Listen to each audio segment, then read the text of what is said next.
TDP నేత కొల్లు రవీంద్ర దిగజారి వ్యవహరిస్తున్నారని మాజీ మంత్రి పేర్ని నాని ఫైర్ అయ్యారు.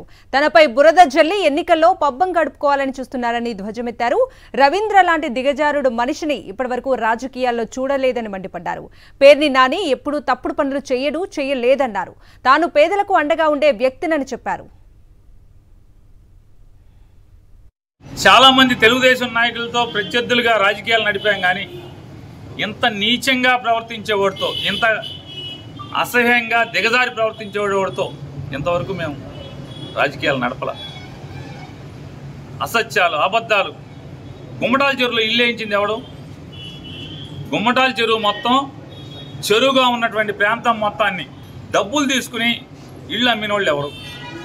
10,000 రూపాయల దగ్గర నుంచి 30-40 వేల రూపాయల వరకు అమాయకులైనటువంటి పేదల దగ్గర డబ్బులు తీసుకుని ఇళ్ళు వేయించడమే కాకుండా సంపత్ అనే మున్సిపల్ కమిషనర్ ఎన్నికల కోడ్ వచ్చిన తర్వాత అవి పడైటాకి వెళ్తే మంత్రి హోదాలో గుమ్మటాల చెరువులోకి వెళ్ళి ఆ కమిషనర్ని అసభ్య పదజాలం, బూతులు బెదిరించి ఆ కమిషనర్ని అక్కడి నుంచి అవమానపరిచి పంపించింది మంత్రిగా ఉన్నటువంటి ఈ కొల్లు రవీంద్ర.